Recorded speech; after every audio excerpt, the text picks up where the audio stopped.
Le cinéma est un art, mais c'est avant tout une œuvre collective. Et si nous mettons souvent en avant les acteurs ou les réalisateurs, on oublie néanmoins tous les métiers de l'ombre qui sont nécessaires pour fabriquer un film. Enfin ça, c'était avant. Bienvenue dans les métiers cachés du cinéma. Bonjour à toutes et tous et bienvenue dans cet épisode spécial du podcast des métiers cachés du cinéma. Je suis très heureux de participer pour la première fois au Podcaston, qui est un événement caritatif se déroulant sur une semaine et qui regroupe plus de 1000 podcasts. Le but est de mettre en avant une association, et pour ma part, j'ai choisi l'association Collectif 50-50, représentée aujourd'hui par Théo Leroyer. Bonjour Théo, et merci d'avoir accepté mon invitation. Bonjour, et merci beaucoup de cette invitation. Alors pour commencer, est-ce que tu peux nous présenter le Collectif 50-50 en quelques mots, et nous dire ce qui vous a poussé à le créer ? En quelques mots, ça y est, ça devient déjà difficile. Le collectif 50-50, tu l'as dit, c'est une association qui a plus de 1000 adhérents et adhérentes. C'est une équipe salariée aussi qui fait tourner cette association. Et la mission générale, c'est vraiment d'essayer de lutter contre toute forme de discrimination et de pousser plus d'inclusion et d'égalité dans le milieu du cinéma. Elle s'est montée en 2018, un peu dans la foulée de l'affaire Weinstein. Et en fait, c'est dans la suite d'une association elle-même qui s'appelait le Deuxième Regard, qui était une association qui essayait de promouvoir un peu des idées féministes dans le milieu du cinéma. Et là, il y a eu l'idée d'accélérer un peu les choses et de se fédérer et d'essayer de porter un peu plus ces questions-là. Et notamment, dès le départ, il y avait l'idée de ce qu'elles ont appelé faire la bataille des chiffres. Et donc arriver avec des chiffres, avec des études chiffrées, pour justement faire avancer les consciences et justement en arrivant avec des chiffres peut-être se rendre mieux compte de ce qu'on se rend compte un peu quand on regarde des films ou quoi, on se rend bien compte qu'il y a un peu des biais ou qu'il y a des biais sexistes ou quoi dans le milieu du cinéma ou dans les films ou dans les représentations, et arriver avec des chiffres, c'était une manière que ce soit un peu plus clair ou un peu plus visible, ou en tout cas qu'on puisse plus dire qu'on ne savait pas. Quelles actions concrètes vous avez mises en place pour promouvoir la parité dans les arts ?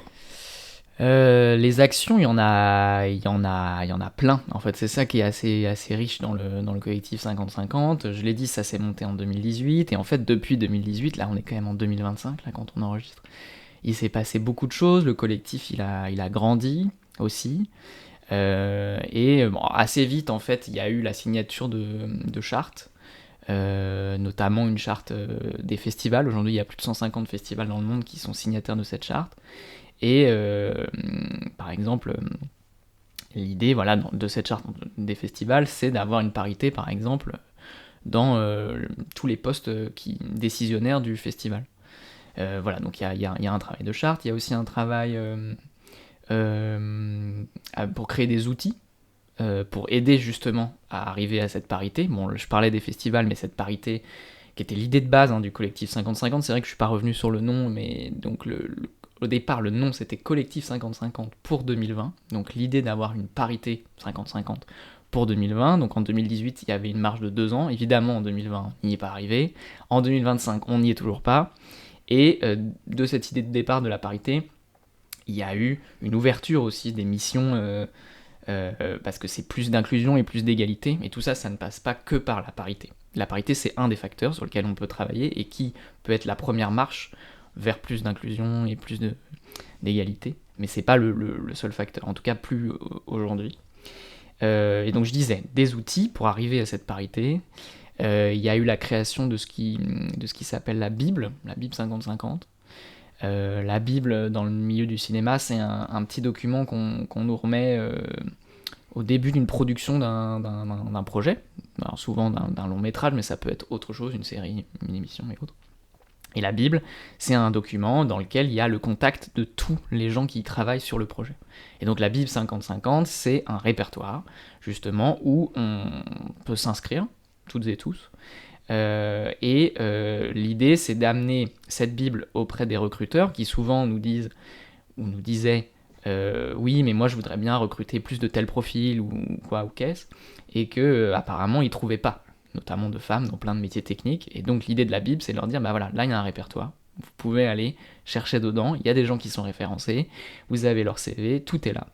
Dans les outils, il y a aussi un travail de mentorat. Donc là, c'est accompagner des personnes qui veulent arriver sur le milieu du travail et de les mettre en lien avec des mentors qui sont eux des personnes qui sont installées dans le milieu en fonction des profils des gens. Donc tous les ans il y a une promotion, on les appelle les mentees, donc c'est les personnes qui ont bénéficié du mentorat. Il y a un appel à projet, il y a tout un tas de choses, et après sur une saison, il y a un accompagnement avec le mentor, mais il y a aussi tout un accompagnement qui est organisé donc par le mentorat. Il y a quelqu'un au sein du collectif, Mathie, que je salue, qui s'occupe du mentorat. Et dans les outils, assez vite aussi, il y a eu la création de ce qui s'est appelé le livre blanc, donc qui était à destination de tous les professionnels dans le secteur, pour aider à identifier des cas de choses, de comportements, d'agissements qui pourraient s'apparenter à du harcèlement sexuel ou même à des agressions sexistes sexuelles. Et autres, plus en détail, c'est une ressource assez importante. Et puis le dernier volet, ça a été aussi d'essayer de créer des outils avec les partenaires, parce que jusqu'ici, là je parle vraiment de ce qui a été fait par le collectif, mais il y a des choses qui ont été montées avec d'autres institutions, notamment je pense au bonus parité, qui est un bonus qui a été mis en place par le CNC, donc le Centre National du Cinéma et de l'Image Animée. C'est un bonus à la production qui arrive en fin de production, qui est donné au film. Alors, le fonctionnement, c'est-à-dire que donc, le film se fait, et donc à la fin, les producteurs peuvent revenir vers le CNC en donnant la liste de l'équipe technique, quoi. Et le CNC, lui, a une grille avec certains postes, et c'est surtout des chefs de poste. Et donc, s'il y a une parité dans cette liste de postes, la production peut bénéficier d'un bonus, qu'on appelle donc le bonus parité. Je crois que c'est un bonus de 15% par rapport à une aide CNC qui a été donnée.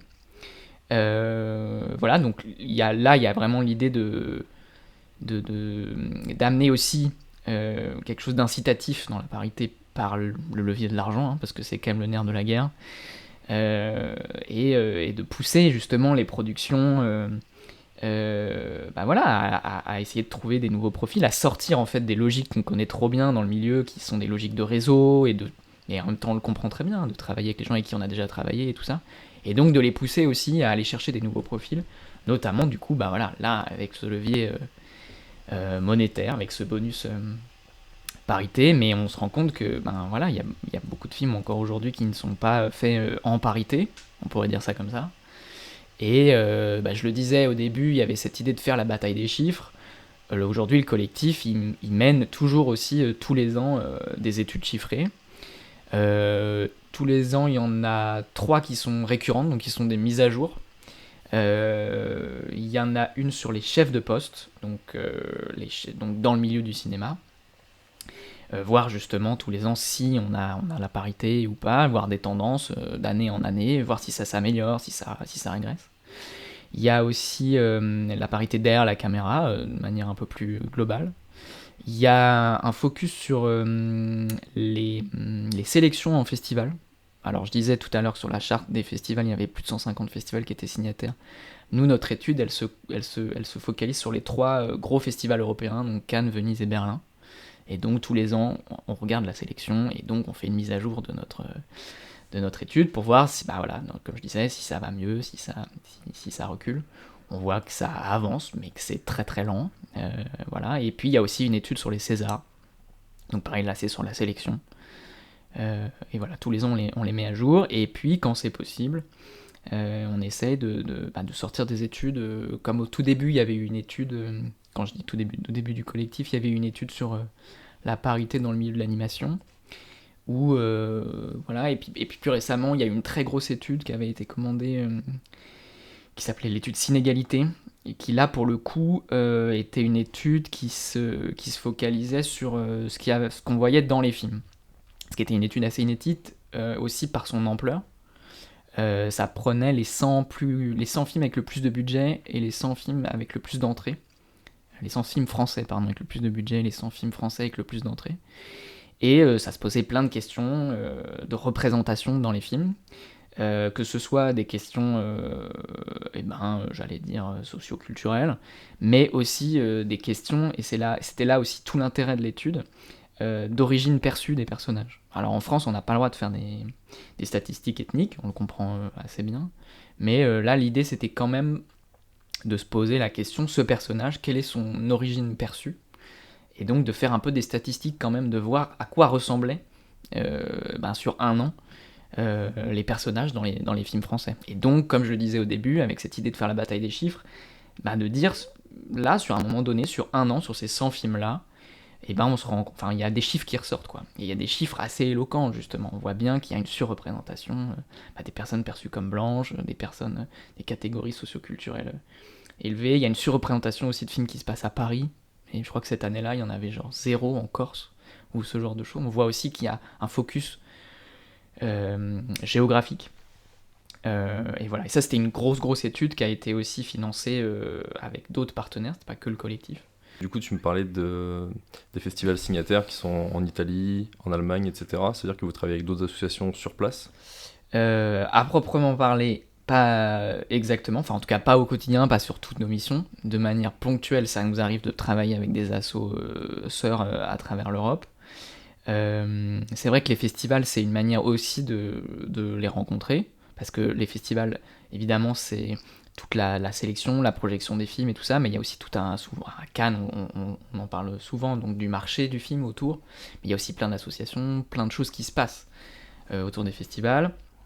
Et je sais qu'au festival de Berlin, il y a eu une mission, là c'est la 3e année, où justement, là, à l'heure à laquelle on enregistre, il y a une partie du conseil d'administration qui est au festival de Berlin pour raconter un peu un état des lieux de ces 3 années de travail, avec du coup des assos sœurs à l'échelle européenne. Il y a aussi, j'en parlais tout à l'heure, le mentorat qu'on essaye de développer aussi à l'échelle européenne, pour des questions aussi d'argent. Mais qui dit financement européen dit aussi travailler avec d'autres assos. Donc je crois qu'on a un partenariat avec une association au Portugal et dans d'autres pays en fait pour justement développer ce système de mentorat qu'on fait actuellement à l'échelle du territoire français, mais donc pourquoi pas à terme arriver à faire des échanges dans un sens ou dans l'autre, des mentors d'un pays avec des mentorés en France ou inversement. Voilà. Et après, juste pour revenir sur la question de la charte des festivals, donc il y en a plus de 150, les 3 plus gros européens, donc Cannes, Venise et Berlin, ils sont toujours pas à la parité dans leur équipe de travail. Ils ont signé cette charte, c'est quelque chose vers lequel ils tendent, cette parité dans leurs équipes, mais c'est toujours pas le cas. Ce qui est aussi peut-être plus difficile pour eux parce que c'est une plus grosse machine, c'est plus de process à mettre en place, voilà. Et comme autre action qu'on a élaborée avec des partenaires, il y a eu tout un travail de lobbying de la part du collectif, et donc depuis 2020, il y a une obligation de formation pour tous les employeurs du secteur de l'audiovisuel, une question de formation sur la question des violences sexistes et sexuelles. Donc ça, c'est une première avancée. Aujourd'hui, sur les tournages, il y a une obligation de référents, qui sont des référents du coup harcèlement et agissement sexiste et sexuel, qui jusqu'alors n'avaient pas l'obligation d'être formés. Et donc souvent c'était des gens de la production et ça pouvait aussi poser des problèmes de hiérarchie et tout ça. Et donc là, depuis janvier normalement, ou même depuis janvier de l'année dernière, il y a une obligation de formation de ces référents. Donc on voit bien qu'il y a une évolution quand même dans le milieu. C'est des victoires, il faut aussi le noter. Il y a des avancements, il y a des choses qui se passent mieux. C'est très lent, mais ça avance. Après, c'est vrai que comme tu as dit, ça a été créé en 2018 et du coup ça a seulement 7 ans. Et en vrai, en si peu de temps, il y a quand même déjà, comme tu as dit, c'est déjà assez gros. Vous avez réussi à faire signer des gros festivals européens. Donc mine de rien, c'est quand même pas rien. Je pense qu'à votre niveau. Et par contre, à l'inverse, tu disais aussi que vous alliez plus loin que la parité. Et là, il y a des choses sur l'origine raciale des personnes, sur le handicap. Et du coup, est-ce que ça va pas être compliqué aussi d'aborder autant de sujets similaires en parallèle ? Si. Ça, c'est vrai que c'est une question compliquée, et c'est une question qui est d'autant plus compliquée que dès le départ, dès la création du collectif, il y a une volonté de se dissoudre à un moment. Et donc là, on est dans un truc un peu ambivalent, où forcément, plus on apprend et plus on essaye de faire avancer les choses, plus on se rend compte qu'il y a d'autres problèmes, qu'on peut peut-être y prendre aussi notre part, et faire avancer les choses. Et parce qu'en fait, ces questions-là, elles sont aussi vachement en lien avec les questions de base du collectif. Et la question de l'intersectionnalité, elle se pose tous les jours dans ce qu'on fait. C'est important aussi d'inclure ces questions-là dans les luttes et dans nos missions. Mais c'est vrai qu'on devient... Enfin, ça grossit, il y a de plus en plus de missions, il y a de plus en plus de choses à faire. C'est grisant, on voit qu'il y a une émulsion, et en même temps, comme à terme, on a quand même l'idée de se dissoudre, c'est ambivalent de grossir tout en à un moment ayant l'idée que ça s'arrête. Et alors cette dissolution, elle est très évidemment hypothétique, utopiste, elle est comme ça un peu dans l'air, parce que voilà, je le disais, au départ c'était collectif 50-50 pour 2020. En 2020, il n'y a pas eu la dissolution. On continue encore aujourd'hui. On n'a pas de date aujourd'hui en tête d'une possible dissolution ou d'une éventuelle arrêt du collectif. Nous, on aime à dire qu'on s'arrêtera quand on n'aura plus besoin de nous, et en même temps, est-ce qu'un jour on arrivera à cette question, enfin, à cette possibilité? Comme tu as dit tout à l'heure, c'est en mettant un peu de l'argent ou des aides que tu fais changer. Pareil, avec la discrimination positive, ça peut un peu aider. Est-ce que tu crois que, comme il y a genre meilleur acteur, meilleure actrice, est-ce qu'il pourrait y avoir meilleur réalisateur, meilleure réalisatrice peut-être, ou des choses comme ça pour aider à plus d'inclusivité? C'est une question qui est difficile, et elle est d'autant plus difficile que moi personnellement et le collectif, on n'a pas voix au chapitre par exemple au César. Et c'est une académie, c'est une institution, il se trouve que c'est l'académie référente dans le cinéma français, et nous on est un peu là, un peu en rôle d'observateur, on produit des études, des chiffres et tout ça, et voilà, on espère que ça aussi, ça infuse dans le milieu et que ça les aide à avancer. Après, c'est une décision qu'eux doivent prendre, mais c'est sûr qu'actuellement, comme actuellement les prix d'interprétation sont genrés, on se demande pourquoi ceux-là sont genrés et pas les autres, ou inversement, pourquoi les autres ne sont pas genrés et ceux-là le sont toujours. Et oui, c'est vrai qu'il y a une question de discrimination positive qui peut avoir ses effets. Et en même temps, tu vois, si on reprend le bonus parité, qui est quand même un bonus incitatif parce qu'on parlait d'argent et tout ça, on se rend compte aussi, parce qu'on a les chiffres quand même qui sont publiés par le CNC de tous les films qui ont eu le bonus parité, on se rend compte qu'en fait c'est les films qui sont réalisés par des femmes, produits par des femmes, qui sont en majeure partie, qui bénéficient en majeure partie de ce bonus. Et on voit bien que les films qui sont réalisés par des hommes, produits par des hommes, bizarrement il y a moins de parité dans ces films-là. Donc il y a aussi un accompagnement à faire. Quels sont les plus grands défis auxquels vous faites face dans votre mission ? Les plus grands défis, il y en a plusieurs.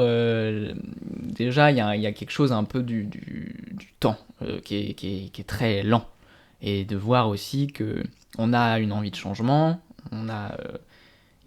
et puis plus on sort des études chiffrées, plus on se rend compte précisément de l'étendue du problème, plus on a envie que ça change vite.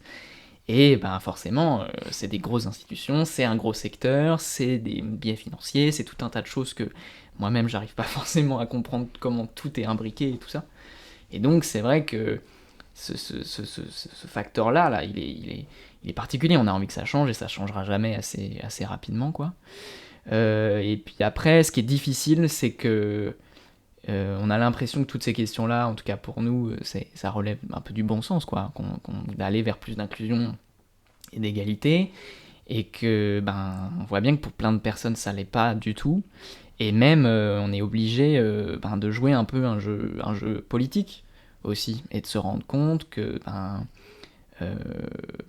exemple on a à certaines années on est financé notamment par des fonds publics. Et il y a certaines années où on en a eu moins que d'autres.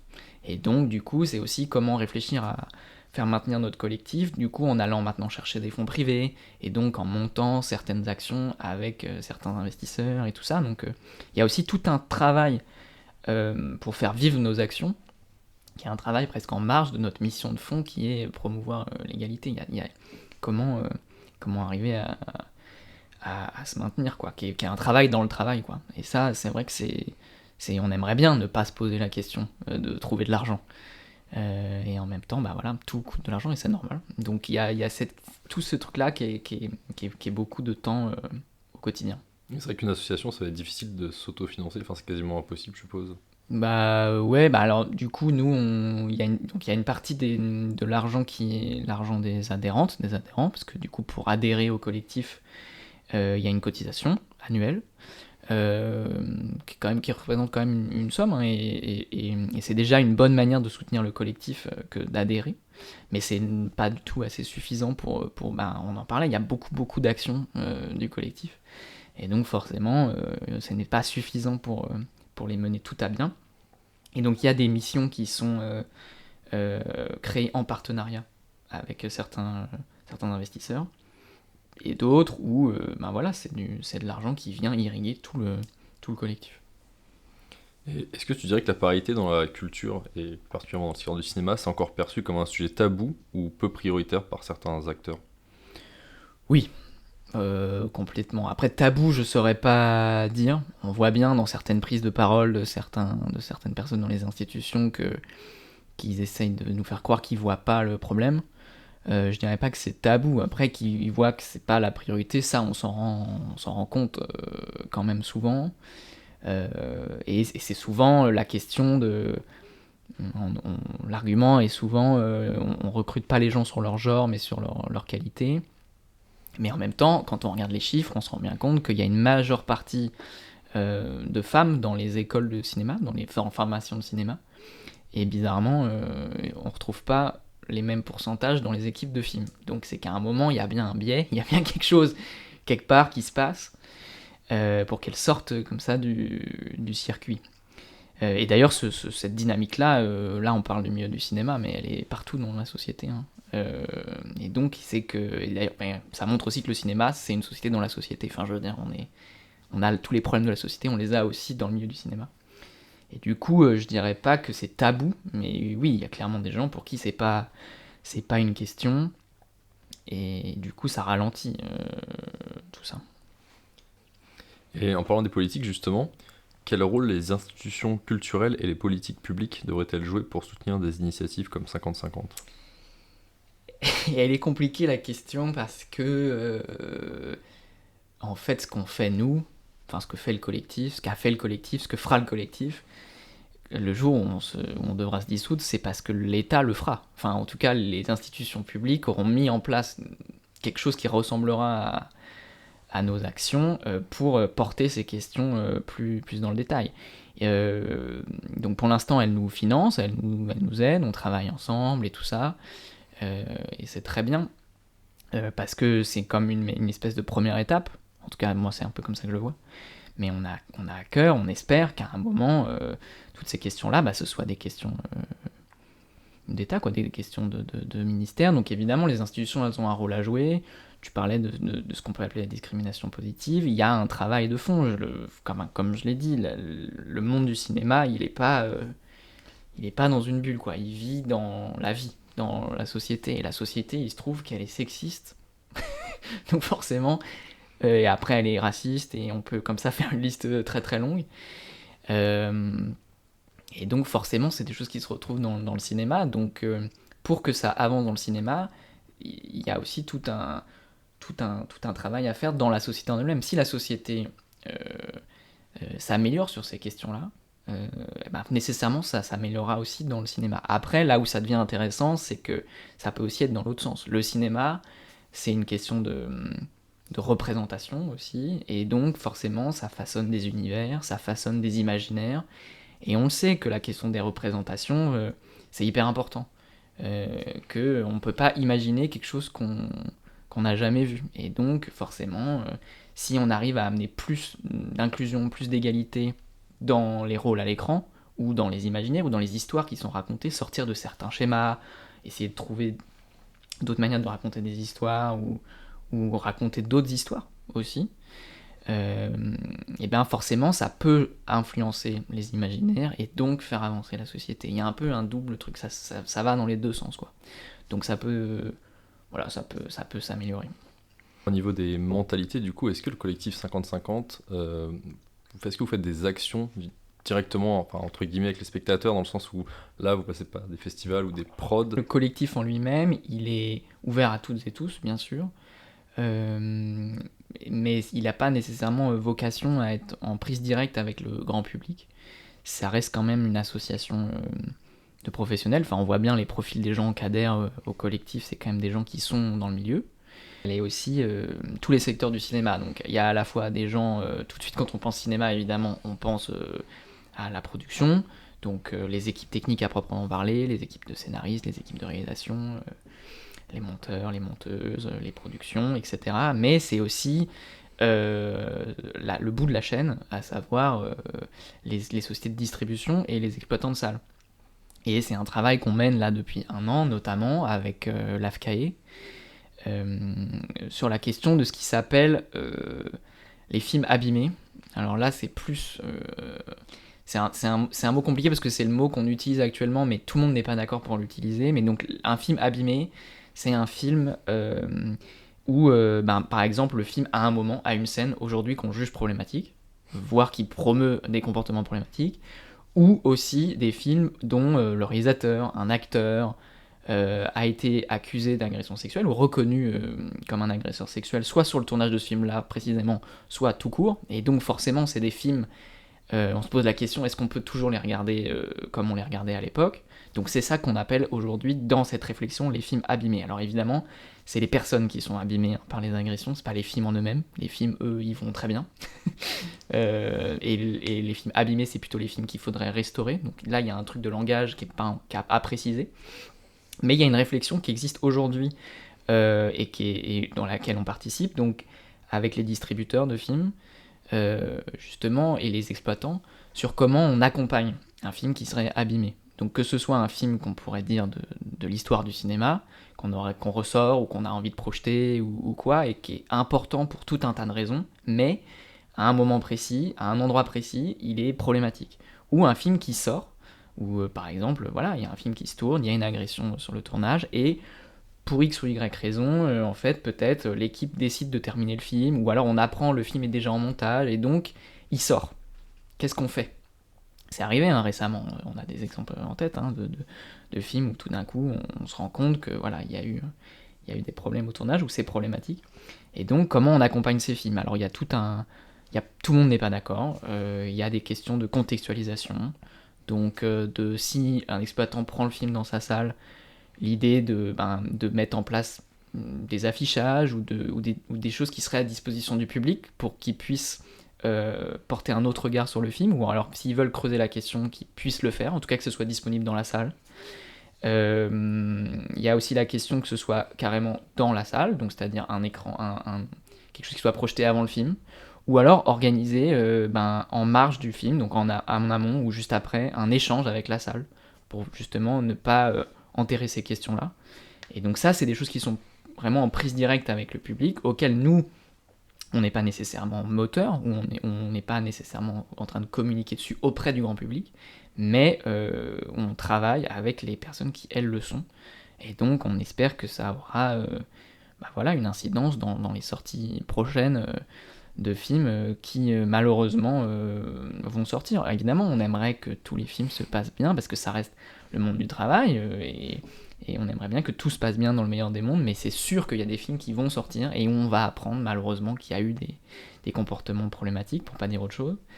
Et donc on espère que ces films seront mieux accompagnés. Ou si l'exploitante décide de pas le prendre pour ces raisons-là, c'est aussi une manière c'est un choix. Voilà. Mais voilà, ça c'est quelque chose qui existe en ce moment comme réflexion dans le milieu du cinéma, et qui est peut-être plus en lien direct avec les spectateurs, les spectatrices. Ouais, c'est vrai que c'est intéressant cette question, parce qu'en effet, je comprends qu'il y ait des gens qui puissent vouloir boycotter, etc. Mais en fait, ce que je trouve compliqué dans le boycott d'un film, c'est qu'on boycotte pas un acteur, une actrice, en fait, ou un réalisateur, on boycotte une équipe entière, on boycotte des dizaines, des centaines de personnes qui ont travaillé dessus, et du coup, c'est ça qui est toujours un peu compliqué, je trouve, pour les films en tout cas, plus que pour d'autres arts où la personne peut être toute seule. Là, en l'occurrence, c'est le travail de toutes ces personnes qui est un peu foutu en l'air. C'est un peu dommage. Bien sûr. Mais c'est une question qui est... Mais ça dépend de la sensibilité aussi de chacun, quoi. Après. Ouais, voilà. Il y a aussi un curseur, chacun met son curseur où il veut. Mais c'est une question qui est hyper difficile, parce qu'à la fois, tu le dis assez bien, il y a cette idée de regarder le travail d'une équipe, et en même temps, on paye sa place, donc il y a de l'argent qui va dans la poche des gens qui sont possiblement problématiques. Enfin, c'est une question qui est difficile, et on espère qu'elle se posera de moins en moins. Quels sont les projets à venir pour 50-50 ? Déjà, le projet numéro 1, c'est se dissoudre. Ça, c'est pas pour tout de suite. Non, c'est pas pour tout de suite. Mais c'est vrai qu'on veut arriver à plus d'égalité et d'inclusion dans le secteur. Mais pour parler de choses plus factuelles, à plus court terme, il y a, j'en parlais, le bonus parité. Pour l'instant, donc pour en bénéficier, c'est une grille de certains postes que le CNC regarde pour savoir si dans le total il y a une parité dans ces postes-là. Il y a un travail toujours pour élargir cette liste. Parce que donc il y a eu il n'y a pas longtemps d'autres postes qui sont rentrés dedans, mais je crois qu'aujourd'hui les courts-métrages sont pas éligibles par exemple à ce bonus ou ce genre de choses. Donc il y a tout un travail pour élargir ce bonus pour que les conditions, enfin qu'on espère qu'il y ait plus de parité dans tout le secteur et pas juste la fiction. Et ça veut dire aussi se poser des questions dans l'audiovisuel au sens large. Avec le conseil d'administration tournant du collectif 50-50, il y a une des nouvelles, Héloïse Dridi, qui est donc membre du conseil d'administration, qui elle essaye de porter des questions autour de la télévision et du flux. Donc c'est l'audiovisuel au sens large, qui a toujours été les questions du collectif, mais c'est vrai que jusqu'alors, c'était des gens qui étaient très cinéma. Et donc là, on essaie d'élargir à la télévision. Un combat de plus, hein. Ouais, voilà, bah tant qu'à faire. Parce qu'en fait, mine de rien, même si c'est des réseaux et c'est quand même des milieux très poreux, enfin, c'est quand même les mêmes manières de faire, quoi. C'est un tournage, c'est des équipes et c'est tout ça. Et donc, ce serait important que ce qu'on a réussi à amener sur les questions de référents et tout ça sur des tournages, bah, si ça pouvait aussi être à la télé, sur les questions de flux et tout, c'est important.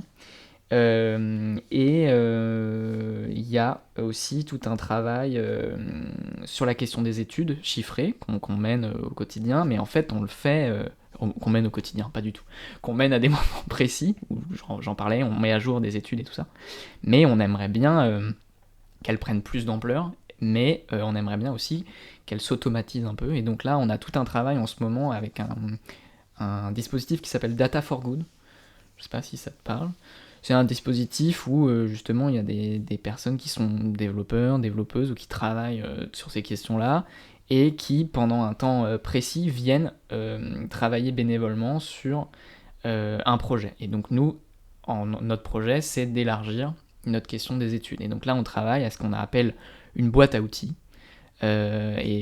Pour justement pouvoir créer plus d'études, plus de chiffres, pouvoir mieux avoir accès aux données et tout ça, et que ce soit plus facile en fait de créer des études, parce que au début c'était quand même en fait à la main, ou juste même récupérer des informations sur des sites où c'était très directif. Et donc on aimerait élargir à beaucoup plus pour avoir plus de données, et ça c'est vraiment une idée, une finalité qu'on a. Ce serait que ce soit un outil qui soit grand public. Donc la première idée, c'est un outil pour nous, pour les études. Après, possiblement mettre à disposition cette boîte à outils auprès des institutions, donc que ce soit les producteurs ou les distributeurs, voire même le CNC. Et à terme, pourquoi pas même le grand public, et que ce soit un outil comme un site internet accessible, et que du coup on puisse trouver des informations, et donc que soi-même on se dise ah bah tiens j'aime, je sais pas moi, tel film, on clique dessus, et que l'outil soit capable de sortir des données en fait. Et ça c'est aussi ce sur quoi on travaille, que ce soit des données qui soient précises, quoi, même de l'analyse d'images, de l'analyse de bande-annonce, de l'analyse d'affiches, qui est aujourd'hui des questions qu'on n'arrive pas encore à traiter dans nos études. Donc tu vas me dire, c'est encore un sujet de plus, mais c'est toujours pareil, c'est arriver à amener des données, à amener des chiffres pour que ce soit plus concret et que tout le monde puisse s'en saisir en fait. Et voilà, tu parlais d'être plus en phase plus en contact direct avec le grand public, ça fait partie des possibilités qu'on espère arriver à mettre en place. Là pour l'instant c'est le début, ça va durer jusqu'en avril je crois, cette première saison de travail. Ça avance bien, on espère avoir une boîte à outils en tout cas qui nous aide dans un premier temps et qu'elle puisse se développer. Voilà, ça c'est un chantier de l'année là. Et je dirais, et ça c'est un peu plus en interne, mais c'est vrai qu'au quotidien, il y a aussi l'idée de déconstruire aussi tous nos réflexes du monde du travail, de tout un tas de trucs un peu un peu compliqué, le capitalisme, quoi, qui en fait même irrigue le monde associatif, et c'est aussi comment au quotidien, dans notre manière de travailler entre nous, mais avec les adhérentes, et tout ça, arriver à mieux travailler ensemble et à impliquer les questions qu'on porte dans notre manière au quotidien. Alors, on est sur les questions d'inclusion et d'égalité au collectif, on peut faire mieux encore. Mais c'est vrai que c'est toute cette question, quoi. C'est vrai qu'on aimerait bien les grandes idées utopistes, arriver à être dans une société, par exemple, où on travaille moins, où il y a de la décroissance, ou ce genre de choses. C'est des idées politiques qu'on peut avoir, et en même temps, quand on essaie de les mettre en place, on se met à travailler d'autant plus pour les mettre en place. C'est un peu, des fois, deux chevals à la fois. Donc il y a aussi cette chose-là, quoi. Arriver au quotidien, ça se passe bien, mais peut-être on peut aussi inventer des nouvelles manières de faire association au quotidien. Et où est-ce que tu vois le collectif dans 5 ans ? Pas dissous déjà. Dissous Où est-ce qu'on voit le collectif dans 5 ans ? On espère qu'il y ait des choses qui soient un peu derrière nous. C'est vrai que, tu le dis, il y a beaucoup de missions de plus en plus, et on a du mal à acter la fin de certaines. Et on a toujours l'impression qu'on peut faire mieux, etc. Donc j'espère que dans 5 ans, si on est toujours là, on ait réussi à grossir et à pérenniser nos actions, que le monde du cinéma va mieux, et qu'il y a des choses sur lesquelles on n'a plus besoin d'être concentré, et qu'on peut se concentrer sur d'autres, notamment des questions de mentorat, des questions sur la transmission, sur tout un chantier autour des écoles de cinéma et tout, pour participer à ce renouvellement comme ça du milieu du cinéma. Mais dans 5 ans précisément, on est en 2025, on sera en 2030, c'est bien difficile ta question. Il y aura eu un changement de président, il y aura eu plein de choses politiques qui sont difficiles à mettre en place, parce que depuis tout à l'heure je rigole en mode on va se dissoudre, mais il y a aussi malheureusement un monde où on n'a plus d'argent, parce que on pourra...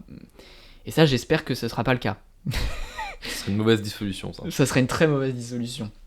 On en fera une maxi-fête quand même, mais c'est vrai que ça fait peur. Et donc, d'ici là, on va œuvrer pour faire en sorte que ça n'arrive pas.